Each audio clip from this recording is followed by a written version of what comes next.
Hello les amis, j'espère que vous allez bien. On se retrouve sur la chaîne Motographie aujourd'hui avec un véhicule 100% français. Je parle bien sûr d'Alpine. Aujourd'hui on a le modèle A110S en version 292 chevaux mais un petit peu préparé. Je vais vous en parler juste après. Vous allez le voir dans cet essai. Allez, c'est parti.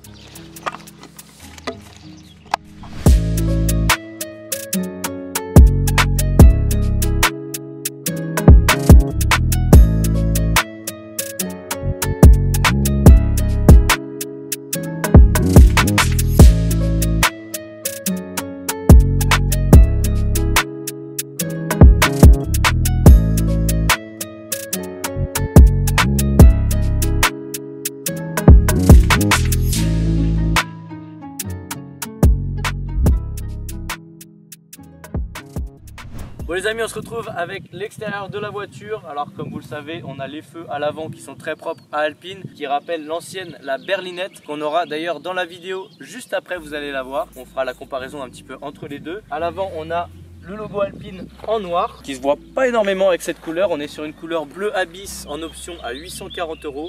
Personnellement, c'est pas la couleur que je préfère sur Alpine, mais je la trouve quand même assez jolie. Même si bon, les couleurs bleu Alpine ou même le gris, j'aime beaucoup, sont un petit peu plus jolies à mon goût. On a des entrées d'air à l'avant qui sont là pour refroidir directement les freins, car le moteur est à l'arrière sur cette voiture, on le verra juste après. Sur le côté, on retrouve des jantes 18 pouces.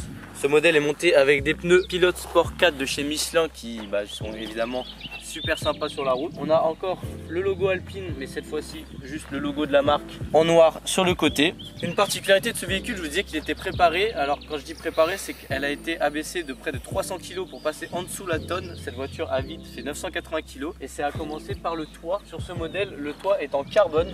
Regardez, en carbone, ça se marie assez bien avec la couleur, c'est sympa et c'est fait pour du coup alléger le poids de la voiture. Sur le côté, on retrouve les baguettes évidemment bleu, blanc, rouge, propre à Alpine, le savoir-faire à la française. Et on est fier de montrer les couleurs de la France. Et à l'arrière, alors à l'arrière on a un pare-brise qui sert strictement à rien quand on est en train de conduire, on voit quasiment rien à l'arrière, avec évidemment des entrées d'air pour refroidir le moteur. Ici on a un petit coffre, une nouvelle fois le logo Alpine et cet arrière profilé typé Alpine comme l'ancienne. On fera la comparaison que je vous dis tout à l'heure, avec un pot d'échappement central qui fait un bruit super sympa, vous allez voir ça juste après, et un magnifique diffuseur, je le trouve super joli, inspiré de la course. Cette voiture est d'ailleurs faite complètement pour la piste, vous allez le voir sur route, c'est super sympa, mais les suspensions sont vraiment typées piste et tout est fait pour la piste et vous allez le voir à l'intérieur également. Une fois à l'intérieur, on est encore une fois dans un esprit typé course. Devant moi j'ai un volant cuir Alcantara avec des surpiqûres rouges et des rappels rouges, c'est super sympa. Il y a même le bouton sport qui change radicalement la sportivité de la voiture juste devant moi. J'ai un digital cockpit également en poste conducteur avec un écran LCD au centre. On peut voir du coup que l'intérieur est fait entièrement de cuir Alcantara. Il y en a même sur les portes. Il y a une nouvelle fois la baguette française à l'intérieur pour rappeler que c'est une voiture française. J'aime beaucoup la console centrale également, elle me fait penser un petit peu à celle qu'il y a dans les Huracan. Il y a pas mal de carbone également, que ce soit la console centrale, un petit peu sur les aérations de clim, etc. Enfin bref, tout est fait pour alléger le poids. Les sièges, j'ai pas parlé des sièges les amis, mais je vais sortir, vous allez le voir. Regardez les sièges les amis, alors c'est des sièges qui sont complètement allégés, c'est juste des baquets en Alcantara, ils sont super jolis, regardez, et en aluminium avec le logo Alpine ici et ici, c'est super joli. Donc ils sont réglables que avant arrière, pas en hauteur, c'est vraiment tout est fait pour optimiser le poids. Et bon, c'est pas hyper confortable mais c'est très sportif et c'est ce qu'on aime.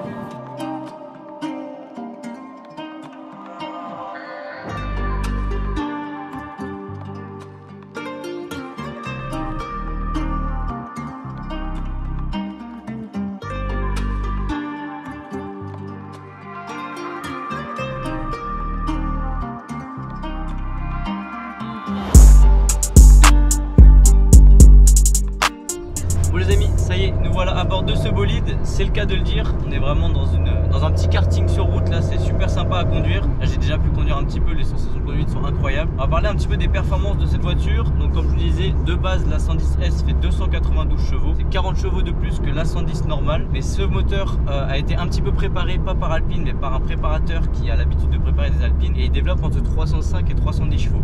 Alors c'est pas une amélioration énorme, mais ça fait la différence, surtout qu'elle a été préparée également au niveau du poids. Comme je vous l'ai dit en début de vidéo, elle passe sous la tonne à vide, et ça c'est juste stratosphérique. D'avoir 300 chevaux pour moins d'une tonne, les sensations sont incroyables, en plus on est super bas. Pour parler de ce qui change un petit peu avec la 110 de 252 chevaux, alors la barre anti-roulis a été raffermie de 100%, et également les ressorts qui ont été réduits de 4 mm, ce qui la rend plus ferme de 50%, et les pneus ont été élargis de 10 mm.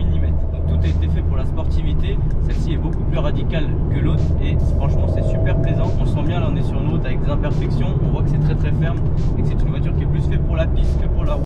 Au niveau des performances, celle-ci abat le 0 à 100 en 4 secondes 4, donc avec ses 300 chevaux, et elle possède 320 Nm de coupe. C'est pas énorme, mais c'est suffisant, regardez. Le turbo sur celle-ci charge à 0,4 bar de plus que la 110, donc ce qui lui permet d'avoir cette puissance en plus. Franchement, quand il charge, ça part très fort. Les sensations sont au rendez-vous. Alors évidemment, c'est une propulsion, ce qui permet de jouer dans les virages comme ça. Et écoutez la sonorité du moteur, je pense qu'il faut que je parle fort, mais on entend bien la vidéo à mon avis. Le son est juste ahurissant. Franchement, ça c'est un des gros points positifs de cette voiture. En plus, il y a des pop and bang quand on se met voilà, à 3000 comme ça là. Écoutez ça. Les freins sont également super bons. Alors ce ne sont pas des freins céramiques, hein, ce sont des freins de série. Mais la voiture étant super légère, ça freine super bien. C'est un réel plaisir.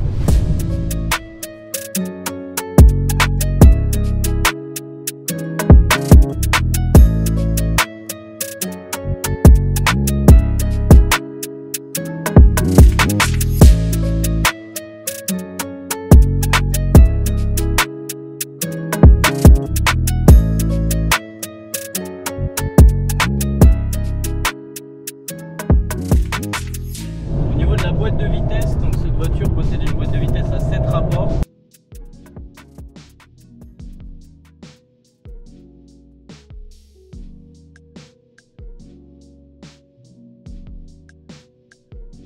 Ce qui est sympa sur ce modèle par rapport à la 110, c'est que les 292 chevaux sont disponibles 400 tours minutes plus haut que l'ancienne, ce qui permet une grosse allonge des vitesses. Ah, vraiment le son de l'échappement sport est incroyable, écoutez ça. Vous voyez à la caméra, on ressent les moindres secousses de la route. On entend le turbo. J'espère que vous entendez à la vidéo, il y a des petits retours là. Voilà. Oh, le son est incroyable. Bon les amis, tout à l'heure je vous parlais de l'ancienne Alpine A110. On en a une juste ici, celle-ci est de 1977 et regardez les similitudes. On peut voir à l'avant les optiques. Regardez, ça c'est l'ancienne. Et on peut retrouver les optiques rondes qu'on a également sur la nouvelle. Sur le côté, les mêmes ailes, les mêmes lignes que sur la nouvelle également. À l'arrière, Alpine a voulu faire exactement pareil qu'avec l'ancienne. Regardez, on a cette arrière coupée. Là, on a des grosses entrées d'air qu'on n'a pas sur la nouvelle. Et évidemment, sur la nouvelle, on a le pot central. Donc celle-ci, je vous disais, de 1977, c'est le 1600 cm3. Ça marche quand même pas trop mal et c'était fait pour les voitures de rallye. Et regardez, on a la chance d'avoir les deux juste à côté. Dommage qu'elles soient pas de la même couleur. C'est quand même sympa d'avoir ce petit clin d'œil.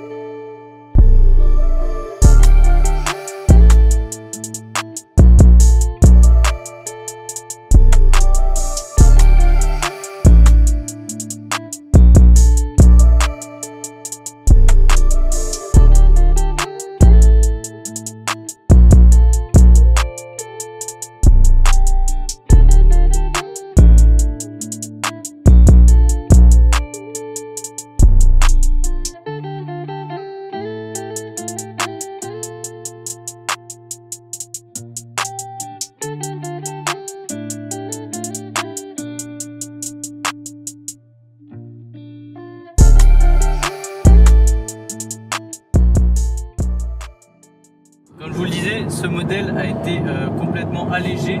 Alors déjà de base, Alpine propose des options pour alléger la voiture avec des jantes forgées par exemple qui permettent d'abaisser de 5 kg le poids de la voiture. Également le toit carbone qui permet d'enlever 1,9 kg. Tout ça ce sont des options, mais elle a été préparée en plus pour alléger complètement la voiture. Donc on tombe à un petit peu moins d'une tonne à vide. Donc là avec nous deux ça fait 1 tonne 100.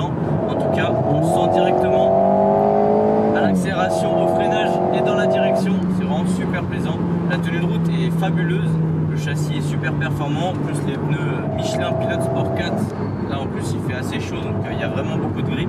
Au niveau de la consommation, alors là en mixte, on est aux alentours de 9 à 10 litres au 100 sans trop taper dedans, en s'amusant un petit peu. Sinon on est aux alentours de 12, 13 voire 14 litres, vraiment on est très joueur avec la voiture. Mais grosso modo ça reste quand même une sportive qui consomme pas trop et ça fait plaisir. Et au niveau du prix, alors cette voiture a été vendue en 2020 car elle est de 2020. Elle coûtait 80 000 € chez Alpine avec toutes les options déjà qu'il pouvait y avoir. Avec la préparation elle coûte 88 000 €. Malheureusement celle-ci était destinée à être fabriquée à 60 000 exemplaires et depuis Alpine en produit 10 par jour. Donc ce qui fait que les propriétaires qui ont acheté cette voiture à cette époque ont payé un prix un peu plus élevé que ceux qui peuvent l'acheter maintenant, car maintenant on peut la trouver aux alentours de 70 000 € en fonction des options. Ça reste quand même une voiture, une bonne pistarde, bien sportive, à un prix assez raisonnable entre guillemets, parce que si on compare directement à des performances similaires chez les autres marques, que ce soit allemandes, etc., les prix sont pas du tout les mêmes.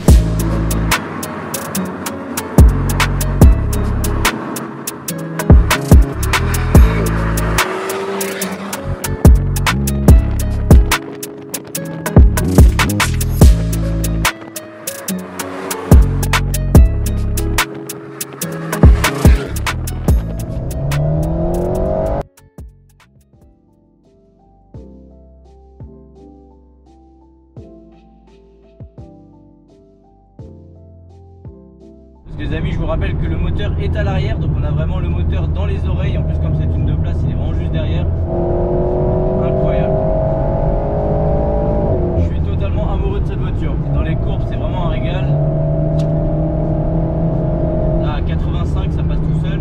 Ce qui est sympa, c'est que devant, on a le digital cockpit en mode sport. On a le nombre de Nm qu'on utilise et le nombre de chevaux. Donc ça, c'est assez sympa.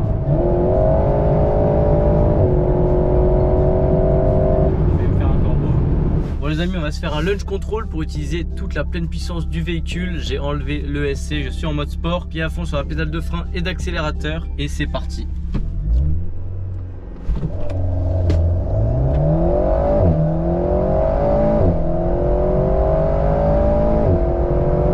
La première et la deuxième sont vraiment super violentes, c'est super plaisant. Franchement on est vraiment bien collé au siège, ça fait plaisir. Le passage de la 2 nous remet un petit coup et c'est assez joueur. Bon là ça va, il y a quand même pas mal de grip, les pneus sont chauds, il fait sec, la route accroche bien, mais ça peut un petit peu survirer là si on enlève le SC, et en plus c'est très joueur. D'ailleurs même avec le SC des fois ça a tendance un petit peu à chasser de l'arrière, c'est vraiment très plaisant.